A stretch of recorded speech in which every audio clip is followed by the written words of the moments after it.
KVS का interview जल्दी ही आने वाला है और जिन लोगों ने परीक्षा दी है अपने कट ऑफ मार्क्स देख लिए होंगे और आपको अंदाजा लग गया होगा कि आपको परीक्षा के बाद जो है इंटरव्यू बुलावा आएगा या नहीं। तो मेरा जो अनुमान है ये कहता है कि 115 से लेकर 120 तक जिनका भी स्कोर होगा उन सभी को संभवतः जो है केवीएस के इंटरव्यू में जरूर बुलाया जाएगा। इंटरव्यू केवीएस का हो या किसी और परीक्षा का, इंटरव्यू हमेशा एक चैलेंजिंग टास्क होता ही है क्योंकि जिन लोगों ने कभी इंटरव्यू नहीं दिया है उनके लिए एक समस्या, एक चुनौती होती है कि कैसे इंटरव्यू लेने वालों को फेस किया जाए। एक घबराहट सी होती है मन में। तो आज ये देखेंगे कि हमें सबसे पहली चीज कि इंटरव्यू में क्या करना है और क्या नहीं करना है, ये बहुत जरूरी चीजें होती हैं किसी भी इंटरव्यू में। केवीएस ही नहीं, किसी भी इंटरव्यू में जाइए तो आपको क्या करना है और क्या नहीं करना है ये सबसे पहले जरूर पता होना चाहिए, क्या करें और क्या ना करें।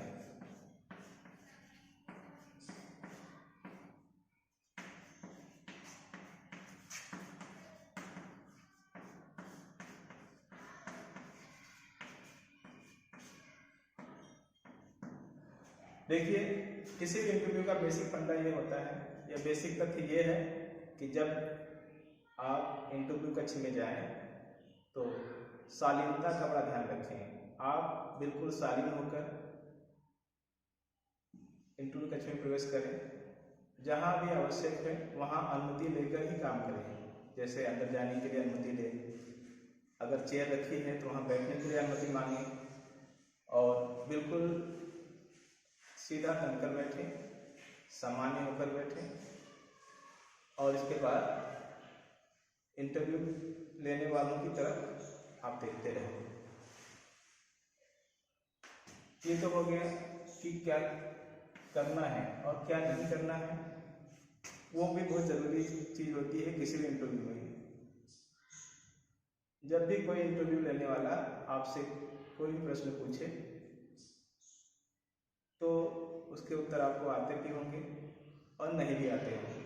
आते हैं तो आप दीजिए और नहीं आते हैं तो उतनी ही शालीनता से कह दीजिए, सर मुझे नहीं आता, सर आई डोंट नो। और एक चीज होता है कि भाषा,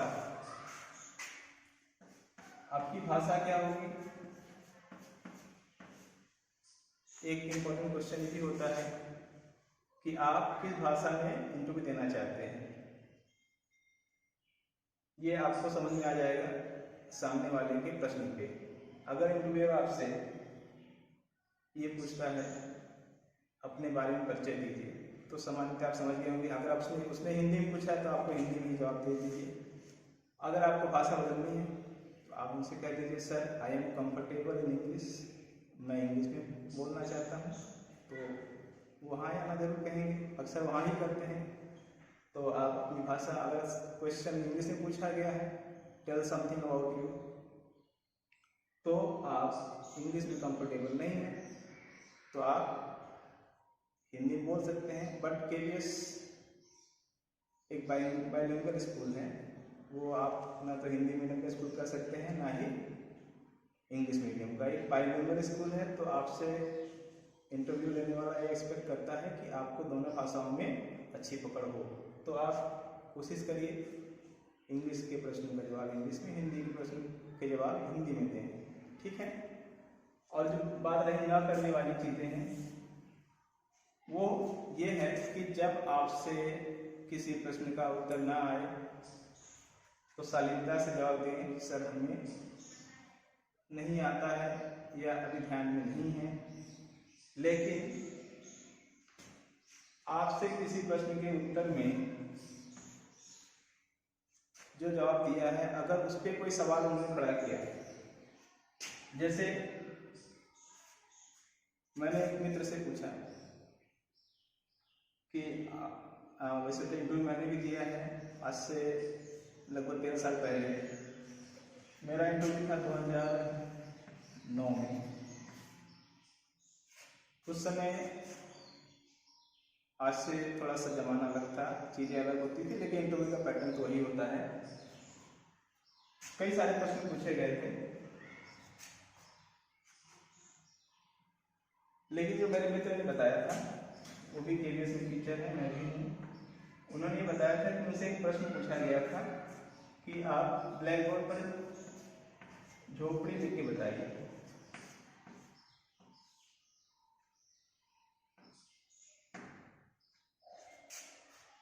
उन्होंने इस तरह लिखा झोपड़ी। तो इंटरव्यू लेने वाला ने इस पर क्वेश्चन मार्क लगा दिया, क्या आपने सही लिखा है? तो जो हमारे साथी मित्र ने बताया कि हाँ मैंने सही लिखा है, झोपड़ी की स्पेलिंग सही है। तो उन्होंने कहा नहीं, गलत है। तो उन्होंने जवाब दिया, नहीं सर, मैंने तो ये कई किताबों में पढ़ी है, यही सही स्पेलिंग है।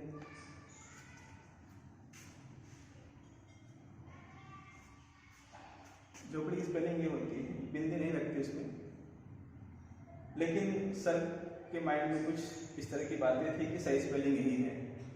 ऐसे प्रश्न आपसे पूछे जा सकते हैं, जहां अगर आपको मन में कोई डाउट हो कि ये सही हो सकता है या गलत हो सकता है। कभी कभी इंटरव्यू जानबूझकर आपके सही प्रश्न को या सही उत्तर को गलत बताने की कोशिश करते हैं, तो हमें वहाँ अपने धैर्य नहीं खोना है। आप उन्हें शालीनता जवाब दें, सर हो सकता है कि मेरे कहीं ध्यान से उतर गया हो, कोई कंफ्यूजन आ गया हो, आप जो कह रहे हैं शायद वही सही हो। आप उन्हें ये मत कहिए कि आप गलत हैं, आप ये कहिए सर हो सकता है मैंने ही कहीं गलत पढ़ लिया हो या मेरे ही पढ़ने में कहीं त्रुटि रह गई हो, इस तरह का जवाब दें। अगर आप उनसे आर्गुमेंट करते हैं नहीं सर मैं सही हूँ आप गलत हैं, तब आपके नंबर कम होने की संभावना ज़्यादा होती है। तो इस तरह के विवाद से आप बचें। और इस तरह के ज़्यादातर विवाद हिंदी के प्रश्नों में ही होते हैं। मेरे साथ भी एक साथी मित्र गए थे, उन्हें कागज लिखने के लिए बोला था।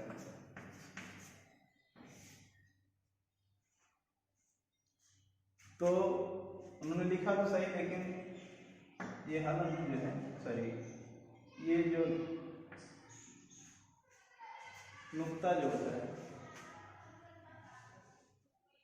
ये ज के नीचे लगने वाला, इसे लगाना भूल गए और उससे भी यही सवाल पूछा था कि क्या आपने सही लिखा है? उन्होंने कहा हाँ, फिर इंटरव्यू ने कहा नहीं आपने गलत लिखा है। तो ऐसे चीज़ों का विवाद न हो, इसका आप ध्यान रखें। ये तो हो गया क्या करें क्या ना करें। अब आते हैं कि परीक्षा की तैयारी कैसे करें। परीक्षा की तैयारी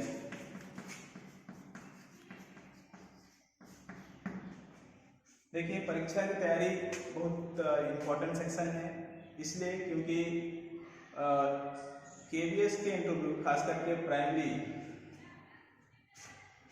प्राइमरी टीचर्स के लिए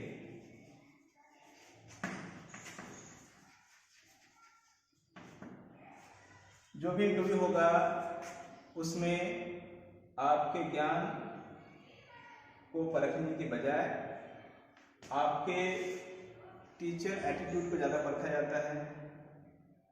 और साथ ही साथ KVS की जो किताबें हैं, हिंदी, इंग्लिश, मैथ सीरीज, उसी संबंधित प्रश्न ज़्यादा पूछे जाते हैं और चाइल्ड साइकोलॉजी से रिलेटेड चीज़ें पूछी जाती हैं। एज ए टीचर आप इस सिचुएशन में क्या करेंगे, उस सिचुएशन में क्या करेंगे, इस तरह की बातें ज़्यादातर पूछी जाती हैं। तो आप ध्यान रखेंगे कि पहले कि जो KVS की बुक्स हैं प्राइमरी की, स्पेशली फॉर प्राइमरी, सभी बुक्स जो हैं हिंदी, इंग्लिश, मैथ्स और EVS, इनको आप पढ़कर जाएं। और एक चीज़ और ध्यान रखिए, आपका जो अपना सब्जेक्ट है ग्रेजुएशन में, आपका जो सब्जेक्ट है, अगर मान लीजिए आपका हिंदी है आप संभवतः हिंदी के प्रश्न ज़्यादा पूछे जाएंगे। हिंदी के प्रश्नों की पूछने की संभावना आपसे ज़्यादा होगी। केवीएस के साथ ही जो केवीएस की बुक्स हैं उसमें खास करके आप केवीएस हिंदी किसी भी क्लास की 1-2 पोएम जरूर पढ़ कर जाएं। हिंदी की 1 या 2 पोएम आप अच्छे से रट कर ही जाएं, क्योंकि ये अक्सर जो हिंदी सब्जेक्ट वाले हैं या आर्ट वाले हैं, खास करके आर्ट जिनका ग्रेजुएशन आर्ट से है, उनसे अक्सर हिंदी वाले प्रश्न पूछे जाते हैं और उनमें हिंदी कविता विशेष रूप से पूछी जाती है। केवीएस या एनसीईआरटी प्राइमरी जो 1 से लेकर 5 तक की बुक्स हैं उनमें से, और ईवीएस ये प्रश्न भी आपसे पूछे जाते हैं इसमें खास करके, ठीक है। और रही जो साइंस बैकग्राउंड वाले हैं तो उनको जब डेमो लिया जाता है आपसे ओरल क्वेश्चन पूछे ही जाएंगे। वहाँ इंटरव्यू कक्ष में आपको एक ब्लैक बोर्ड भी होगा जहाँ पर आपको किसी एक चैप्टर का डेमो देना होता है। तो ध्यान रखिए, आप इंटरव्यू के लिए जाते समय केवीएस में जो बुक्स हैं 1 से लेकर 5 तक, आप हर सब्जेक्ट का एक चैप्टर जरूर तैयार कर जाए। एक चैप्टर हिंदी का, एक चैप्टर इंग्लिश का, एक चैप्टर ईवीएस का और एक चैप्टर मैथ्स की तैयार करके जरूर जाएं, ताकि जब भी आपको किसी भी सब्जेक्ट का कोई भी चैप्टर पढ़ाने के लिए कह दिया जाए कि आप अपने मन से एक चैप्टर पढ़ाइए, ईवीएस का पढ़ाइए, हिंदी का पढ़ाइए, इंग्लिश का पढ़ाइए या मैथ्स का पढ़ाइए, अगर आप तैयारी करके जाएंगे तो बिल्कुल आसानी से समझा सकते हैं। और ध्यान रखिए, जब आप कोई चैप्टर लेते हैं तो उन चैप्टर्स को, क्योंकि आप में से बहुत सारे ऐसे लोग होंगे जिनको केवीएस में पढ़ाने का अनुभव नहीं होगा, आपने प्राइवेट स्कूल में पढ़ाया होगा या नहीं भी पढ़ाया होगा, आप अभी फ्रेश निकले हैं, अपने एग्जाम दिया होगा, तो उसमें ध्यान रखिए जब आप कोई लेसन देते हैं तो लेसन में आपको कैसे पढ़ाना है ये चीज ध्यान रखिएगा। आपको, जैसे मैं आपको एग्जाम्पल दे रहा हूँ, क्लास 4 का एक ईवीएस है, क्लास 4 ईवीएस में जो है एक चैप्टर है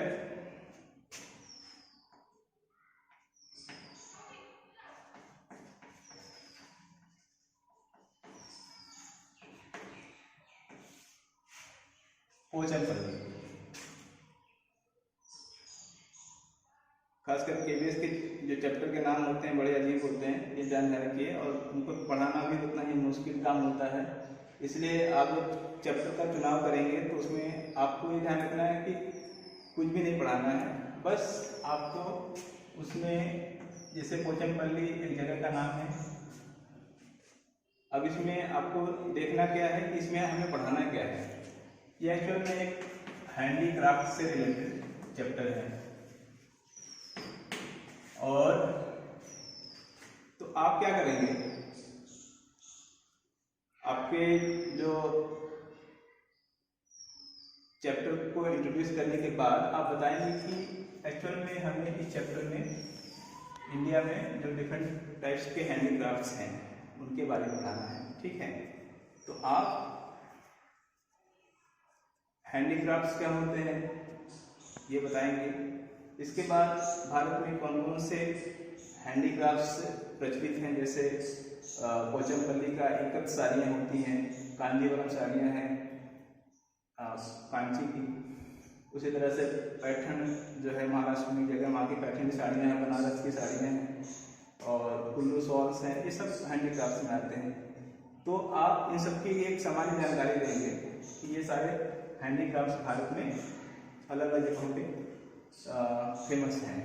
अब फिर आप पोचनपल्ली में जो हैंडीक्राफ्ट्स है वहाँ पे आप आएंगे और कैसे बनाए जाते हैं, क्या प्रोसेस होता है, थोड़ा बहुत आप जानकारी इस चैप्टर में देंगे। और साथ में बच्चों से क्या प्रश्न पूछेंगे, इस तरह का चीज़ बताने के बाद लास्ट में आप एक बार फिर से रिकैपिचुलेशन करेंगे। जैसे आपने फिर से बताएंगे, मतलब जो बैठे हैं तो फिर उनको आप स्टूडेंट समझ कर ही प्रश्न पूछेंगे, या उनसे ये कहेंगे कि आप लोग को मैंने जो बताया समझ में आया होगा, अब आप लोग बताइए कि हमने शुरू में क्या पढ़ा, क्या समझा, ये सब चीज़ें आप जैसे सामान्य टीचिंग क्लासरूम में करते हैं उसी तरह से टीचिंग करेंगे, तो इसका शिक्षकों पे अलग प्रभाव पड़ता है। तो किसी चैप्टर में टीचिंग लर्निंग ऑब्जेक्ट वो जरूरी होता है, वो आप किसी चैप्टर को पढ़ाते समय जरूर लिख लीजिए कि हम इस चैप्टर में क्या सीखने जा रहे हैं। TL2 कहते हैं उसको, कि बच्चा कोई क्लास लेने के बाद क्या सीखेगा, ठीक है। तो ये सभी चीज़ें आपके इंटरव्यू के तैयारी के हिसाब से बहुत ही महत्वपूर्ण है, जिनको आप ध्यान में रखकर अपनी तैयारी करेंगे। तो एक बार फिर ध्यान में लीजिए कि हमें क्या करना है क्या नहीं करना है, आप समझ ही गए होंगे, ठीक है। आपकी भाषा जो है हिंदी इंग्लिश दोनों होगी, आप जिसमें कंफर्टेबल है उसमें इंटरव्यू दीजिए, कोई समस्या नहीं है। बट इंग्लिश को प्रेफर किया जाता है, ध्यान रखिएगा। परीक्षा की तैयारी में मैंने बता ही दिया, आपको KVS की जितनी बुक्स हैं उनको एक बार ध्यान से देख लीजिएगा। Hindi maths EVS, Hindi English maths EVS, इन सभी सब्जेक्ट्स को ध्यान से देख लीजिएगा। और चारों सब्जेक्ट में एक एक चैप्टर टीचिंग के लिए तैयार कर लीजिएगा, ठीक है। और साथ में आपके ग्रेजुएशन में जो सब्जेक्ट रहा है, अगर आप आर्ट बैकग्राउंड से हैं तो आप हिंदी के प्रश्नों से या इतिहास भूगोल के जो सामान्य कुछ प्रश्न होते हैं उनकी तैयारी कर लीजिएगा, वो आपसे पूछे जा सकते हैं। अगर आप साइंस बैकग्राउंड से हैं तो साइंस के प्रश्न, मैथ्स के प्रश्न, इस तरह के प्रश्न आपसे सामान्य प्रश्न पूछे जा सकते हैं। इसके अलावा जो है एज ए टीचर आपका क्लासरूम में क्या रोल होगा, उसके प्रश्न भी आपसे पूछे जा सकते हैं, ठीक है। तो चाइल्ड साइकोलॉजी की जो सेक्शन है वो भी जरूर आप देख कर जाइए कि बच्चे का बिहेवियर क्लासरूम में इस तरह है, तो आप उसको मॉडिफाई करने के लिए क्या कर सकते हैं, आपका टीचर के रूप में क्या रोल है, इस तरह के प्रश्न भी आपसे एग्जाम में पूछे जा सकते हैं। और कुछ खास जैसे कि CCA और न्यू एजुकेशन पॉलिसी,